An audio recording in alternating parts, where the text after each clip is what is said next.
কুরুক্ষেত্রের যুদ্ধ এক ধর্মযুদ্ধ এবং এই ধর্মযুদ্ধে গুরু দ্রোণাচার্য যখন প্রায় অপ্রতিরোধ্য হয়ে উঠছেন এবং তাকে তখনই থামানো দরকার, তখন ভগবান শ্রীকৃষ্ণের পরামর্শে পাণ্ডবরা তাকে একটি মিথ্যে বলেছিলেন এবং আমরা সেটি সকলেই জানি। অশ্বত্থামা হত এবং তার সাথে একটি ছোট্ট কৌশলী শব্দবন্ধ ইতি গজ।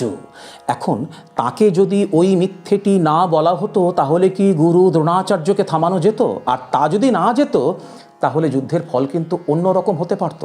অর্থাৎ যে যুদ্ধের উদ্দেশ্য ছিল অধর্মের ওপরে ধর্মকে প্রতিষ্ঠা দেওয়া, সেই উদ্দেশ্য কি সফল হতো, পূর্ণ হতো? তাহলে মিথ্যেকে আমরা কিভাবে ইন্টারপ্রিট করব লাইফে, জীবনে? এখন দেখুন, কুরুক্ষেত্রের মতন আমাদের জীবনটাও একটা যুদ্ধক্ষেত্র। তো এই যুদ্ধক্ষেত্রে, জীবন যুদ্ধক্ষেত্রে মিথ্যের কি সত্যি কোনো ভূমিকা আছে? থাকলে সেটি কেমন? মিথ্যে আমাদের জীবনে কি ভূমিকা রাখে, আলোচনা করব আজকের ভিডিওতে। নমস্কার, আমি পুরুষোত্তম, দর্শনে শান্তিতে সকলকে স্বাগতম। আচ্ছা, আপনি কল্পনা করুন তো, আপনার কোনো এক প্রিয়জন বা আপনার কোনো এক বন্ধু হসপিটালের বেডে এক দুরারোগ্য ব্যাধিতে আক্রান্ত হয়ে শুয়ে আছেন এবং ডাক্তারবাবু আপনাকে বলেছেন যে তার দিন সমাগত, অর্থাৎ তিনি আর বেশি দিন বাঁচবেন না। এখন এই সত্যটি যদি আপনি তাকে গিয়ে বলেন, তিনি তো মারা যাবার আগেই মারা যাবেন, কিন্তু ওই যে বলছে না, মরিতে চাহি না আমি সুন্দর ভুবনে, অর্থাৎ তিনি আরও যে কদিন এই পৃথিবীর আলো বাতাস গায়ে মনে মাখতে পারতেন এবং তার প্রিয়জনদের সাথে আরও কিছু আনন্দঘন মুহূর্ত ভাগ করে নিতে পারতেন, সেই সুযোগ থেকে তো আপনার ওই বলা সত্যটি, ওই শাব্দিক সত্যটি বঞ্চিত করলো। কিন্তু পক্ষান্তরে তাকে যদি গিয়ে আপনি বলেন যে ডাক্তারবাবু বলেছেন আপনি খুব শীঘ্রই সুস্থ হয়ে উঠবেন, আপনার এই মিথ্যেটি কিন্তু তার জীবনে এক নতুন আশার আলো এনে দেবে। তাহলে এই মিথ্যেটি কি খারাপ? এখন এই মিথ্যেটি কি শুধু মিথ্যে না বলে আমি এর সাথে একটি বিশেষণ যোগ করব, এবং সেটি হচ্ছে কৌশলী মিথ্যে। অর্থাৎ কৌশলী মিথ্যে হলো সেই মিথ্যে যা কারোর ক্ষতি করে না, সে অপরকে গড়ে, ভাঙে না, সে অপরের জীবনে আলো এনে দেয়, জীবনকে অন্ধকার করে না। অর্থাৎ যে মিথ্যে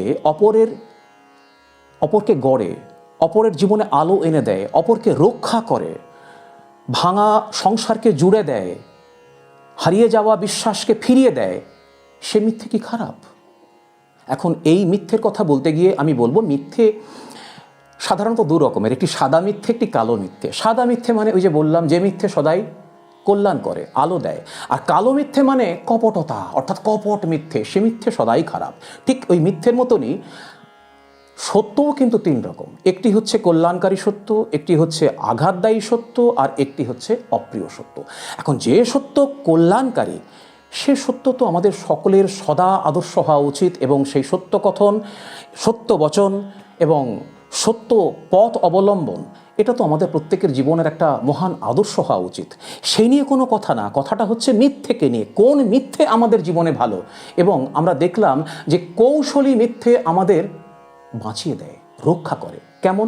দেখুন, একটি ছোট্ট দৃশ্য কল্পনা করুন যে একদল খুনি দুষ্কৃতী এক ব্যক্তির পিছনে ধাওয়া করেছে, এবং যার পিছনে ধাওয়া করেছে তাকে আপনি চেনেন, তিনি নিরপরাধ, এবং চকিতে তিনি কোথাও লুকিয়ে পড়লেন। এবং ওই খুনির দল যখন এসে আপনাকে জিজ্ঞেস করলো আপনি ওকে দেখেছেন, আপনি যদি সত্য বলেন তাহলে কিন্তু তার জীবন যাবে, কিন্তু আপনার বলা একটি মিথ্যে তাকে বাঁচিয়ে দেবে। তাহলে যে মিথ্যে অপরকে বাঁচায়, সে মিথ্যে কি খারাপ? যে অপরকে রক্ষা করে, সে তো ধর্ম। অর্থাৎ কৌশলী মিথ্যে, যে মিথ্যে অপরকে বাঁচায়, রক্ষা করে, আলো দেয়, গড়ে, সে মিথ্যে ধর্ম। এখন একটি ছোট্ট কথা বলি, দেখুন, আমাদের জীবন তো কোনো পাটিগণিত না। এখানে সব সময়ে যে 2 + 2 4 হবে এমন তো কোনো কথা নেই। কখনো হতে পারে সেটা 3, হতে পারে 5, আবার হতে পারে 6। কেননা জীবনটা কোনো পাটিগণিত না। এখানে একটি ছোট্ট আমি গল্পের অবতারণা করব। এক জঙ্গলে এক সাধু বসেছিলেন এবং দেখা গেল এক শিকারী এক হরিণ শিশুর পিছু ধাওয়া করতে করতে ওই সাধুর কাছে এসে হাজির হলো, এবং সেই মুহূর্তে ওই হরিণ শিশুটি সাধুর ছোট্ট কুটিরে নিজেকে লুকিয়ে ফেলল। শিকারী যখন সাধুকে জিজ্ঞেস করলো, আচ্ছা ঠাকুর, আপনি দেখেছেন একটি হরিণকে এখানে? তখন সাধু এক কৌশল অবলম্বন করে উত্তর দিল, যা দেখে তা বলে না। দেখে মানে চোখ। যা দেখে তা বলে না, যা বলে তা দেখে না। এখন সাধুর এই কথায় শিকারী বিভ্রান্ত হয়ে চলে গেল।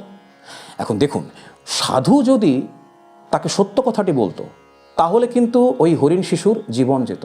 আবার যদি মিথ্যে বলতেন তাহলেও কিন্তু তার আজন্ম লালিত যে সত্য চর্চা, সত্যের সাধনা, সেটাও কিন্তু বোধহয় তার সঙ্গে তিনি আপোষ করে ফেলতেন।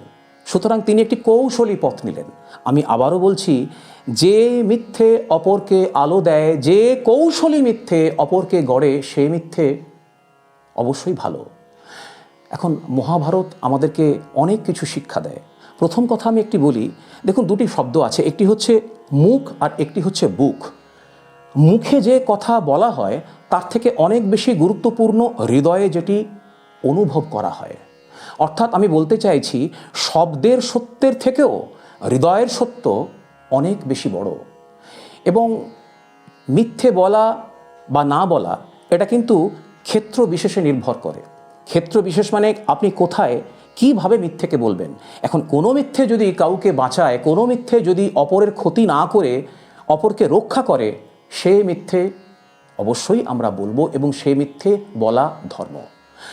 আপনাদের মতামত আপনার কমেন্টে লিখবেন। আপনারা কি ভাবছেন বা আপনারা কি মনে করছেন, আপনাদের মতামতের অপেক্ষায় থাকলাম। আজকের আলোচনা এ পর্যন্তই। দেখা হচ্ছে পরের ভিডিওতে। নমস্কার।